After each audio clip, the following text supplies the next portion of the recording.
Mateus, capítulo número 13. Vamos fazer uma leitura alternada dessa passagem do verso 1 até o verso de número 23. Evangelho de Mateus, capítulo 13, do verso 1 ao verso número 23.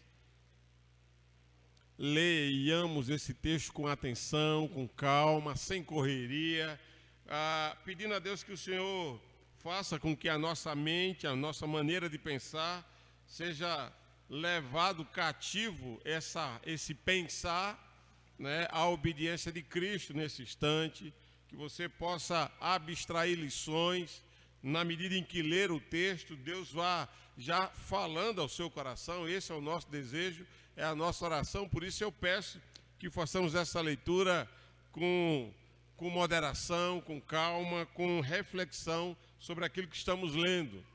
Evangelho de Mateus, capítulo 13, do verso 1 até o verso número 23.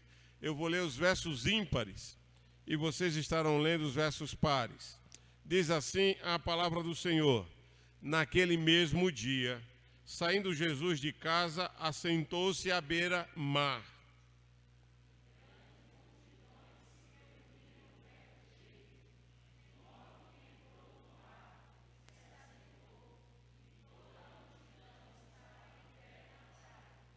E de muitas coisas lhe falou por parábolas, e dizia: eis que o semeador saiu a semear.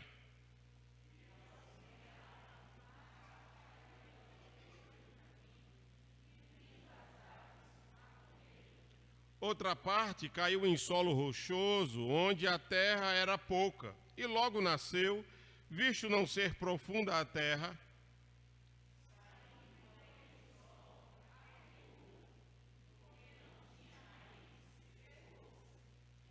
Outra caiu entre os espinhos, e os espinhos cresceram e a sufocaram.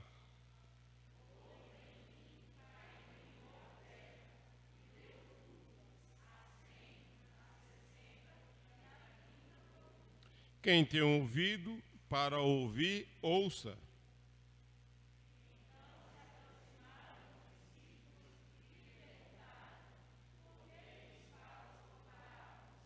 Ao que respondeu: porque a vós outros é dado conhecer os mistérios do reino dos céus, mas a aqueles não lhes é isso concedido.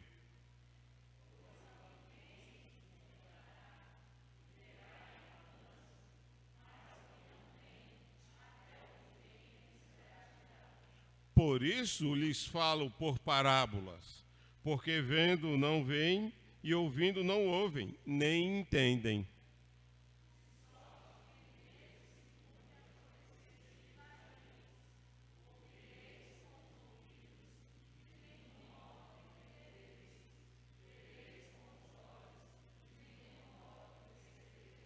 Porque o coração deste povo está endurecido, de mau grado ouviram com os ouvidos e fecharam os olhos, para não suceder que vejam com os olhos, ouçam com os ouvidos, entendam com o coração, se convertam e sejam por mim curados.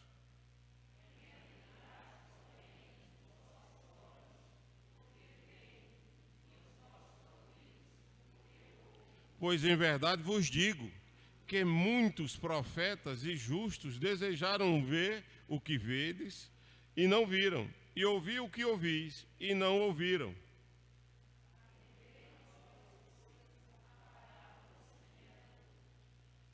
A todos os que ouvem a palavra do reino e não as compreendem, vem o maligno e arrebata o que lhe foi semeado no coração.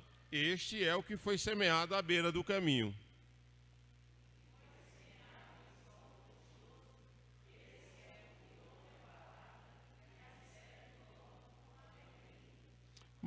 Mas não tem raiz em si mesmo, sendo antes de pouca duração.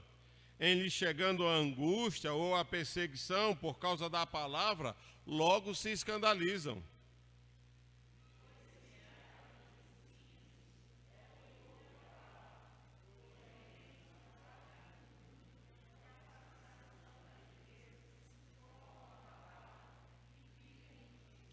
Mas o que foi semeado em boa terra é o que ouve a palavra e a compreende. Este frutifica e produz a 100, a 60 e a 30 por um. Que o Senhor abençoe a leitura da sua palavra e aplique ao meu e ao seu coração. Oremos a Deus mais uma vez. Pai bendito, Deus santo, Deus eterno, Deus de toda bondade, pedimos que o Senhor venha ao encontro do nosso coração, abra os nossos olhos, abra os nossos ouvidos, para que possamos contemplar, enxergar a Tua presença real e viva neste lugar, para que possamos ouvir e sentir a Tua poderosa voz, ó Deus, que de uma maneira de sussurro ou gritando, fala ao coração daqueles que crêem. Por isso, ó Deus, fala ao meu coração e ao coração da Tua igreja nesse instante, em nome de Jesus. Amém, Senhor. Amém. Mantenha a sua Bíblia aberta em Mateus 13, porque nós vamos percorrer esses versículos de uma maneira bem didática e bem objetiva.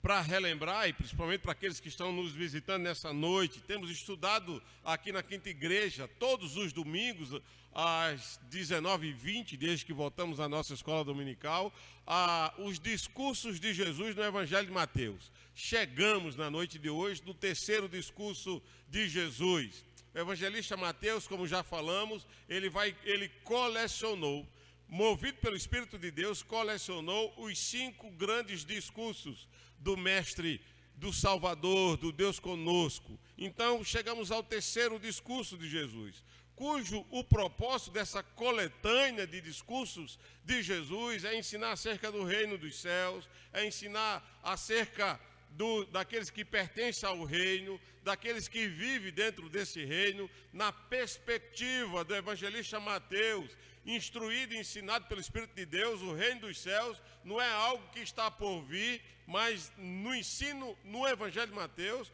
o reino dos céus é algo já inaugurado.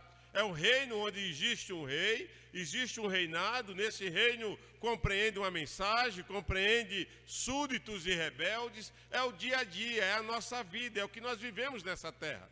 É o que nós vivemos conquanto seres criados dentro da criação que pertence ao rei. E ele está de uma maneira soberana, governando e dirigindo todas as coisas. É isso que nós aprendemos até aqui. Conquanto estejamos dentro do reino, esse reino seja eterno, ele está em um processo, se assim podemos dizer e inferir, num processo de restauração.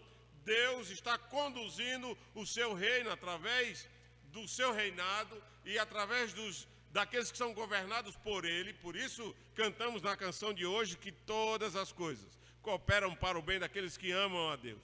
Deus está fazendo com que todas as coisas concorram efetivamente para o cumprimento do seu propósito e para a restauração e a glorificação do seu reino por completo. É algo que nós aprendemos em teologia bíblica, da ideia do já, mas ainda não. E no capítulo 13 do Evangelho de Mateus, Jesus vai construir o seu ensinamento através de parábolas. Isso é bacana a gente refletir e entender isso. Ele faz uso de 7 parábolas nesse capítulo 3, onde as 3 primeiras parábolas ele dirige ao povo, e as 4 primeiras parábolas ele dirige essas parábolas ao povo, e as 3 últimas ele vai dirigir aos seus discípulos. Conquanto ele esteja ensinando, tanto ao povo como aos discípulos que ali estavam, sobre essa dinâmica desse processo de como as coisas acontecem no reino dos céus, como acontece no seu dia a dia, na vida da igreja dessa era presente, na história de toda a igreja, de todas as épocas, de todas as eras. Deus estava reinando e está reinando no seu reino no passado, está reinando hoje e reinará para sempre. Nesse reino, Deus, nesse texto, Jesus está explicando aos seus discípulos como é que se desenvolve o seu reinado no reino dos céus. Jesus começa o seu ensino introduzindo o autor Mateus nesse texto. Ele apresenta o ambiente onde Jesus vai ensinar esse seu terceiro ensino. Jesus havia saído de casa, então há um movimento de casa para fora, de dentro para fora.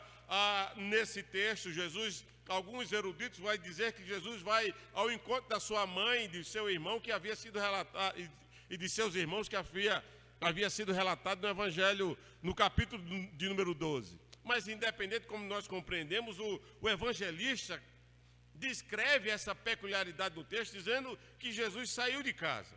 Ele vai para uma área onde ele se senta à beira-mar, é o mar de Cesareia, a região de Cesareia, ele senta à beira do mar, e havia junto àquele mar e junto àquela casa onde Jesus se encontrava, uma grande multidão, diz o texto. Uma grande multidão que desejava, com grande expectativa, ouvir os seus ensinamentos.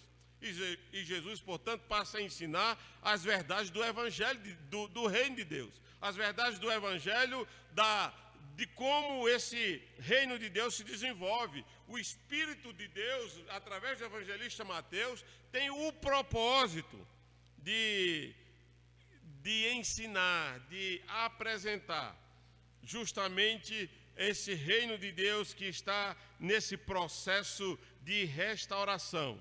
E aqui no capítulo 13, como já falamos, Jesus vai ensinar por parábolas. E aqui eu quero abrir uma breve aspas para que possamos entender as 7 parábolas que Jesus vai ensinar aos discípulos. Porque quando ele ensina aos discípulos através de parábolas, ele está trazendo um grande ensinamento. Primeiro, parábolas, Jesus vai fazer uso de parábolas que são figuras de uma realidade real, de uma maneira como nós percebemos o mundo. O uso de parábolas, quando é feito por alguém, ele faz uso não de uma ficção, mas uso de algo que é inerente ao dia a dia do seu público, é inerente aos afazeres dos seus ouvintes, a quem é dirigida a parábola. Então, o uso de parábolas, embora seja figuras da realidade pertencente aos ouvintes, ela compara com a outra realidade também verdadeira e real. Jesus vai fazer, portanto, uso das parábolas para comparar uma realidade que é inerente ao mundo dos homens com uma realidade que pertence ao reino dos céus. Por isso que ele vai dizer: o reino dos céus é assim, igual esse seu dia a dia de vida que você vive. Então, Jesus introduz, portanto, essas 7 parábolas, como nós já falamos, e como eu abri aspas, nós precisamos entender por que Jesus fala por parábolas. Certa vez eu perguntei à igreja, não sei quantos recordam, por que Jesus fala por parábolas e como nós deveríamos entender. Então, não sei se você já fez essa pergunta, mas o próprio texto de Mateus 13, ele explica. Primeiro, Jesus fala por parábola para cumprir as promessas que havia sido revelada acerca dele. Tanto aqui no versículo 11, que o texto nos apresenta, né, quando os discípulos perguntam a ele: Senhor, por que o Senhor fala por parábola? Ele vai citar o texto de Isaías, no verso 14, Isaías capítulo 6, verso 9 e 10, quanto no verso 34 e 35, que ele está citando o Salmo 78. Então, para nós, compreendemos que dentro da revelação progressiva de Deus, tudo que aconteceu no passado, no Antigo Testamento, aponta para a obra de Cristo. E quando Isaías mencionou, inspirado por Deus a dizer o que ele disse, ele é inspirado a dizer o que disse, olhando e prefigurando a pessoa de Cristo. Por isso que Isaías 6 é citado aqui. Jesus traz essa verdade para ele. Eu falo por parábola, porque foi o que o meu pai falou acerca de mim lá em Isaías 6, verso 9, para cumprimento da promessa, para cumprimento daquilo que foi dito. Nada do que está acontecendo dentro do reino dos céus está fora do controle de Deus. Deus está levando e fazendo com que todas as coisas concorram para o seu propósito final. Então, a nossa história está concorrendo para o propósito final de Deus. Então, quando Jesus ensina por parábolas, ele fala, primeiro, porque para cumprir o que estava revelado acerca dele, né? Segundo, porque as parábolas é dada a conhecer só aos cidadãos do reino. Você vê isso no verso 11. Vamos reler novamente o verso 11. Então, por que Jesus fala por parábola? Essa é a pergunta que os discípulos fazem no verso 10. E no verso 11 ele diz: eu falo por parábolas porque a vós outros é dado a conhecer os mistérios do reino dos céus, mas aos outros não. Então, por que Jesus fala por parábola? Porque as parábolas só podem ser compreendidas por aqueles que Deus concedeu a graça de ser um cidadão do reino dos céus. Quem não é cidadão do reino dos céus não vai compreender as parábolas. Jesus está ensinando isso.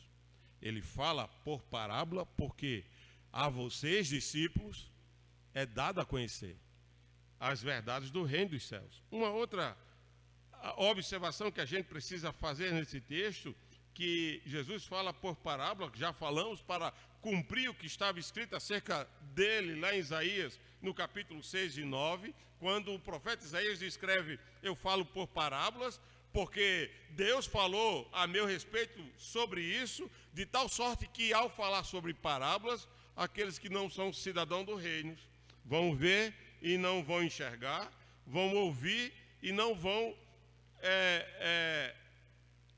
eles vão ouvir e não vão compreender, não vão escutar, porque eles não entenderão. E assim se cumpre. E o texto diz que eles não vão entender, e eu quero chamar a atenção para isso. Não é porque eles não queiram entender, não é porque eles não tenham a habilidade de entender, mas o verso 15 diz: eles vão ouvir e vão ver e não vão entender por causa da dureza do seu coração. Olha o que diz o verso 15, só para a gente manter essas verdades na nossa mente. Jesus está explicando porque ele vai falar em parábolas e eles não vão ouvir. E aí o verso 15: porque o coração deste povo, vamos juntos? Porque o coração deste povo está endurecido, de mau grado ouviram com os ouvidos e fecharam os olhos, para não suceder que vejam com os olhos, ouçam com os ouvidos, entendam com o coração e se convertam e sejam por mim curados. Esse povo não vai se converter a mim, esse povo, José Humberto, não vão entender as minhas verdades e muito menos serão curados por mim, diz o texto. E aí não é o pastor Ricardo que diz isso, é o Deus encarnado que ensina essa verdade. E eles não vão entender por causa da dureza do coração. Um coração endurecido jamais entende, jamais compreende, jamais obedece à voz de Deus. Guarde isso no seu coração para aplicar à sua vida. Um coração endurecido não entende, não aceita e não se submete à vontade de Deus. Então, as nossas lutas e dissabores que muitas vezes enfrentamos está relacionado à dureza do nosso coração, por não querermos nos submeter à vontade de Deus. E aí não é curado, não recebe a graça do que viver a verdade do Senhor, o prazer de ser vivificado em viver os decretos de Deus. Mas aí ele continua. Então, nós vamos perceber, e aí eu chamo a atenção a essa ideia, por isso que Jesus vai falar por parábolas, porque ele diz quem tem ouvido, e ele conclui no final desse texto, né, no verso 9, ele fala essa verdade, no verso 43 ele vai reafirmar essa verdade, quando ele diz, então quem tem ouvido, ouça.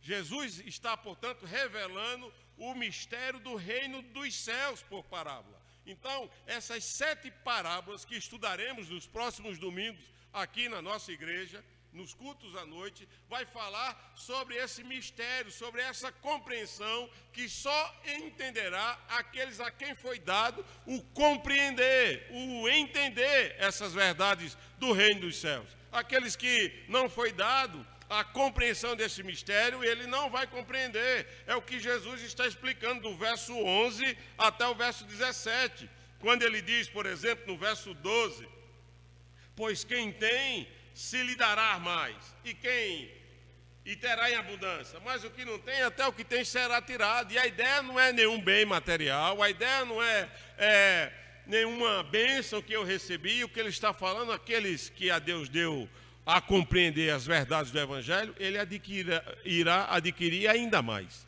e terá em abundância essa compreensão. Mas aqueles a quem Deus não deu a compreender as verdades do Evangelho, até o pouco que ele acha que compreende, ele será tirado, porque a eles não foi dado compreender do reino dos céus.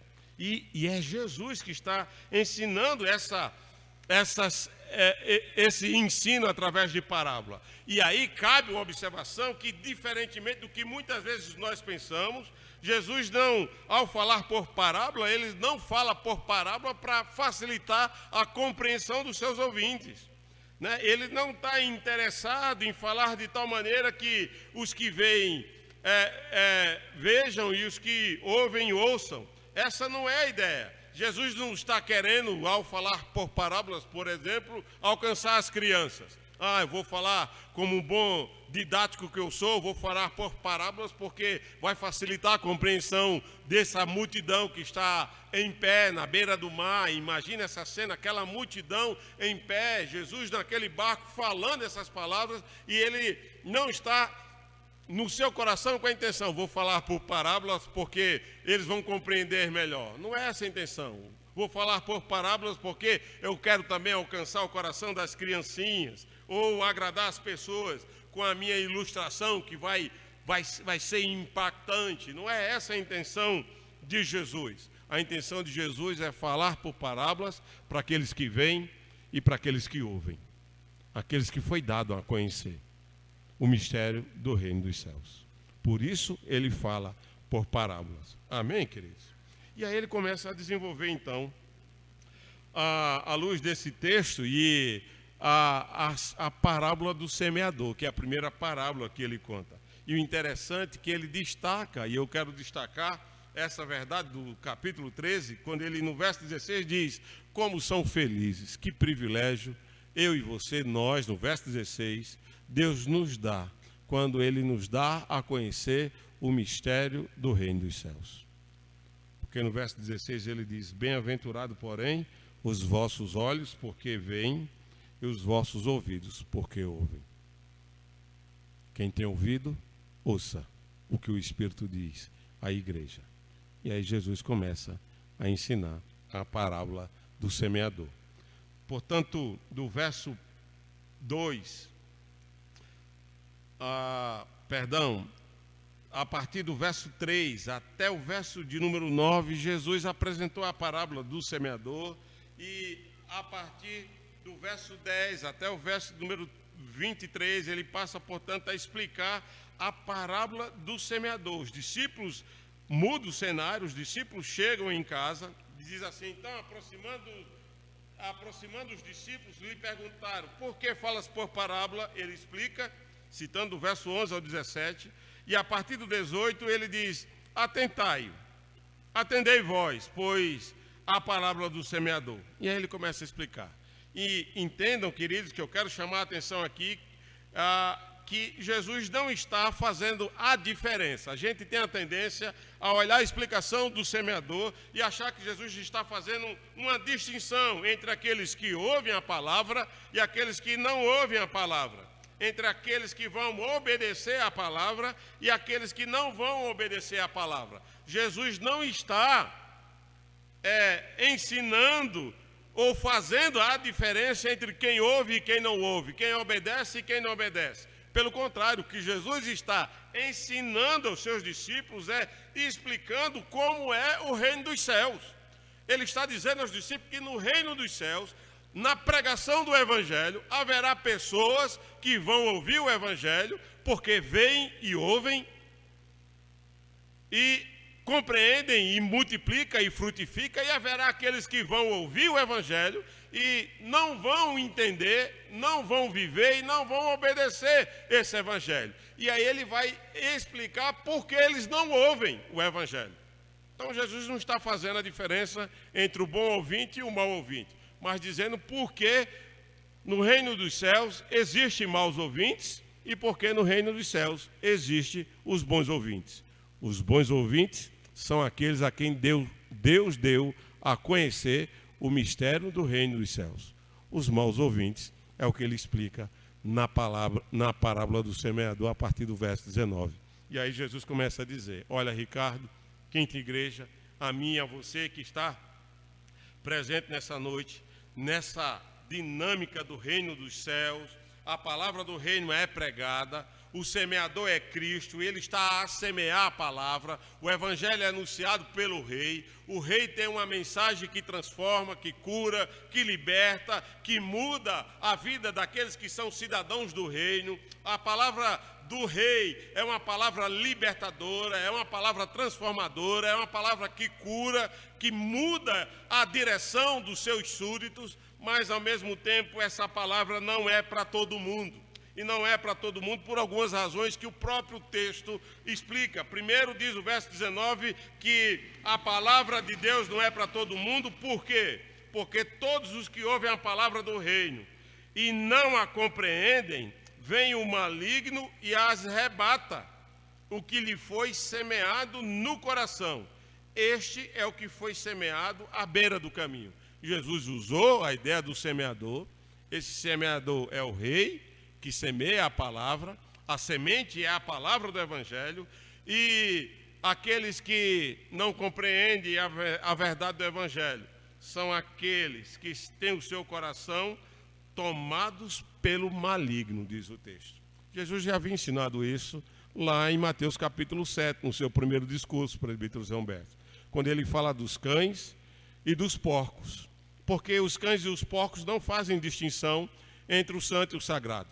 Ele já havia falado isso, Josimar, quando ele falou no seu segundo ensinamento acerca dos homens maus, os homens que não são de paz. E aí ele diz, quando você entrar na cidade e as pessoas não quiserem ouvir, não desperdice, não perca o seu foco de anunciar o evangelho. Procure o homem de paz. Se você não encontrar, bata o pó da sandália e siga na sua vocação.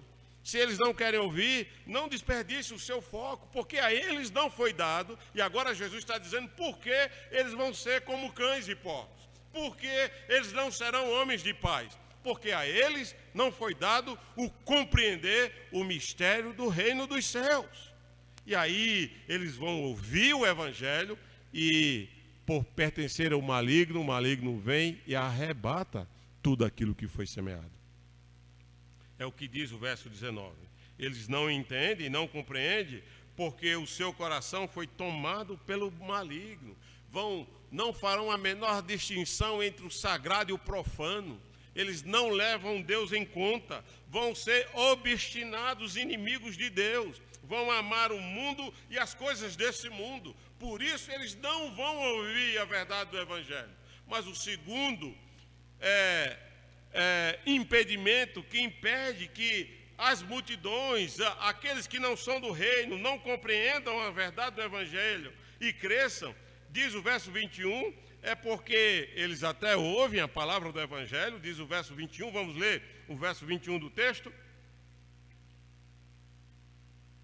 Diz assim, o verso 20 para completar a ideia: o que foi semeado no solo rochoso, esse é o que ouve a palavra e a recebe logo com alegria. São aqueles que vão entender, vai ouvir o evangelho e vão se alegrar com a pregação do evangelho. Mas não tem raiz, é um evangelho sem profundidade, é um evangelho superficial, é um evangelho que não se aplica e não serve para a sua vida. Quando vem as lutas, quando vem as perseguições, como diz o salmista, foi-me bom passar por tamanha aflição, porque eu aprendi os teus decretos. Ao invés de aprender os decretos, ele se acovarda, ele se distancia, ele se cansa, ele abandona, ele se fica fadigado do evangelho e desiste do evangelho. É tanta luta, tanto problema, tanta tribulação, tanta decepção, que eu não quero mais saber de Deus. É isso que Jesus está dizendo. Eles não ouvem, porque quando chega a primeira luta, eles já desistem de mim. Eles não vão ouvir o evangelho. Quando tem a primeira adversidade, a primeira frustração, eles abandonam tudo e desistem, facilmente se cansam, facilmente se sucumbem nas suas emoções de desespero e de tristeza. Porque diz o verso 21 do texto: mas não tem raiz em si mesmo, sendo antes de pouca duração, em lhe chegando a angústia ou mesmo a perseguição por causa do meu nome, logo desiste, se escandaliza. Não quero ser mais cristão, não. Eu vim para a igreja achando que ia ter solução dos meus problemas e os meus problemas não se resolveram. Não sei se vale a pena ser cristão. Ele pensa assim porque ele não entende. A ele não foi dado a compreender a verdade do Evangelho. Por isso que ele tem uma vida, às vezes até cristã, superficial. Ele não entendeu o Evangelho. O Evangelho, estávamos falando no culto às 18 horas na nossa EBD, não é vivido quando eu venho para a igreja, ele é vivido quando eu saio da igreja. Aí sim o Evangelho é vivido com profundidade e raiz. É nessa hora que o Evangelho tem que ser encarnado por cada um de nós. E aí Jesus continua e vai para o verso número 22. Existe também aquele outro que não ouve o Evangelho. E ele diz, o primeiro não ouve porque pertence ao maligno. O segundo não ouve por causa das lutas e decepções que a vida lhe impõe. O terceiro não ouve por causa da sedução, do encanto, da fascinação pelas coisas do mundo. E o mundo toma a sua mente, fascina os seus olhos, o encanta, o seduz e diz, é do mundo que eu preciso e não de Deus. Diz o verso 22, Jesus explicando a parábola. O que foi semeado em espinhos é o que ouve a palavra. Perceba que todos eles ouviram o Evangelho. Ouve a palavra, porém os cuidados com o mundo, a fascinação das riquezas, sufocaram a palavra e eles ficaram e fizeram com que a semente ficasse infrutífera. Eles não frutificam. Crentes que frequentam a igreja, e os ímpios já vivem assim. Aí os crentes que frequentam a igreja, amando o mundo, nunca vai frutificar no reino dos céus. Nunca vai produzir no reino dos céus. Ele está tão fascinado e interessado com as coisas do mundo, que na agenda da vida existencial dele, ele não tem tempo para as coisas de Deus. Quer ficar rico, quer ter dinheiro, quer ser feliz. Não sabe ele que a busca dessa felicidade fora de Deus é uma eterna infelicidade. A fascinação do mundo sufoca a semente do Evangelho no coração daqueles que não entendem o poder desse Evangelho. Amém, queridos? E por fim, Jesus vai dizer que existe um outro que vai ser semeado a palavra. Mas o que foi semeado em boa terra, e ele compara, usa na mente dos discípulos, isso fazia todo o sentido, porque fazia parte da rotina do judeu, ir para um campo e semear naquele campo. E a ideia da semeadura com essa variação de terreno se dá porque o terreno, à época de Jesus, não tinha o mesmo trato, o mesmo arado que os terrenos de hoje. Os terrenos eram jogados e havia momentos em que o semeador jogava a semente e caía em um solo rochoso. Outra hora ele jogava a semente e o solo tinha espinhos. O fato é que outra hora jogava a semente e a semente caía no caminho. E aí vinham as pessoas e pisavam na semente, fazendo aquela semente infrutífera. E Jesus está dizendo que, mas há um determinado percurso desse terreno que é uma terra fértil, é uma terra que produz.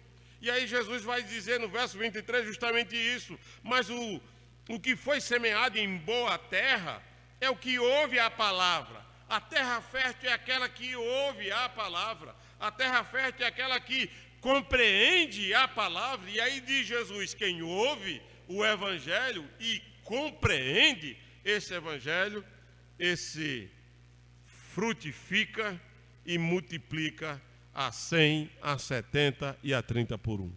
Isso nos faz refletir.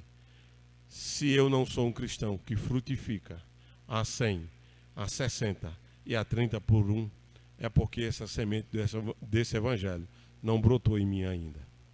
Eu preciso orar a Deus, Senhor, faz de mim, desse meu coração, uma terra fértil para a glória do Teu nome. Senhor, toca o meu coração e muda. Porque quem ouve e compreende, frutifica e produz no reino dos céus. Amém, queridos? É o que Jesus começa a ensinar aos discípulos. Ele está dizendo, os discípulos precisavam entender e compreender que no reino dos céus o evangelho vai ser pregado, vai ser anunciado, e haverá pessoas que não vão ouvir o evangelho porque são do maligno. Haverá pessoas que até vão ouvir o evangelho, mas as lutas e as decepções vai arrancar esse evangelho dos seus corações. Haverá outros que amam tanto o mundo que o evangelho vai se tornar infrutífero na sua vida. Mas haverá aqueles a quem Deus deu a conhecer o mistério da alegria e do privilégio de pertencer ao reino dos céus, que vai ver, vai ouvir e compreender a riqueza desse evangelho. E esse vai frutificar e produzir a 100, a 60 e a 30 por 1. Amém, queridos? Que Deus o abençoe e fale e continue a falar nesse evangelho do capítulo 13 de Mateus profundamente, a cada domingo que Deus lhe conceder a alegria de estar aqui. Vamos orar ao Senhor e falar com Deus.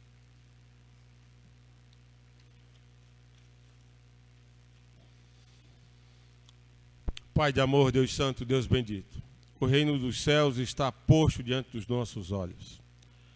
E o Senhor deu aos seus discípulos, ao cidadão do reino, a alegria, a felicidade, a bem-aventurança de ouvir e ver as verdades do teu evangelho.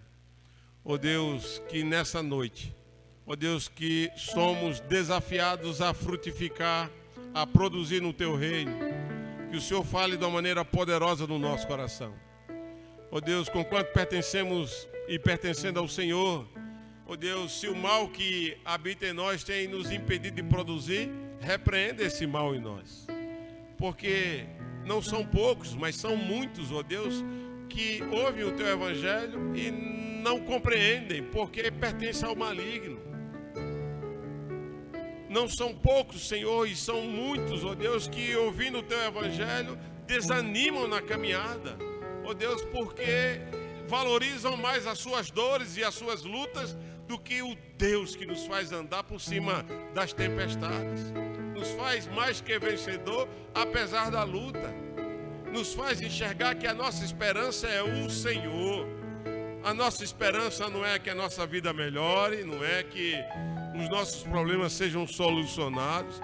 A nossa esperança é uma pessoa. A nossa esperança é Cristo Jesus. E aqueles que esperam nele correm e não se cansam, caminham e jamais desistem, porque o Deus eterno, o Criador, o Senhor, ele faz forte o cansado e renova as forças e faz com que tornemos a ter vigor aqueles que não têm nenhum vigor. Por isso, ó Pai bendito, se as preocupações do mundo têm nos feito desistir, ó Deus, converta o nosso coração a Ti nessa noite. Aduba o nosso coração, ó Deus, para que a semente do Evangelho cresça em cada um de nós. Também há aqueles, ó Deus, que amam o mundo, estão fascinados com a aparente felicidade que o mundo lhes oferece. E isso encanta os seus olhos, os seduzem. Ó Deus, os faz com que eles desejem, ó Deus, essa felicidade passageira e momentânea. Ó Deus, mas a Tua palavra nos ensina, Senhor, que a verdadeira felicidade, a bem-aventurança é ouvir e ver o poder do Teu Evangelho em cada um de nós. Por isso, ó Pai bendito, em nome de Jesus, se o mundo tem nos fascinado, repreenda isso em nós. Cantamos nessa noite. Ó Deus, sei que vai ser difícil. Ó Deus, sei que o meu coração é teimoso, mas o Teu amor não falha. Ó Deus, o Senhor não desiste de nós. Ó Deus, o Senhor está presente, nos sustenta pela Tua mão. Ó Deus, o choro pode até vir, mas a alegria se renova ao amanhecer. E que esse amanhecer das nossas vidas seja iluminado pelo sol da justiça que se chama Jesus. Ó Deus, para que cada passo nosso seja debaixo da Tua luz, em nome de Jesus. Por isso, ó Deus, se temos nos fascinado com a vida fácil que o mundo nos seduz, repreenda isso em nós. E faça com que o meu coração, ó Deus, possa ser incendiado pela a força e o poder desse Evangelho, de sorte que eu e os meus irmãos, a tua igreja, as nossas famílias, os nossos filhos, ó Deus, essa geração, ó Deus, possa desejar não só ouvir o teu Evangelho, mas compreender esse Evangelho que norteará a nossa maneira de existir e viver nesse mundo, para que a nossa vida seja frutífera, para que a nossa vida seja produtiva no teu reino. Abençoa-nos, ó Deus, com essa graça. Conforta os nossos corações e realize esse milagre em nós. Em o nome de Jesus. Amém, amém e amém, Senhor. Amém.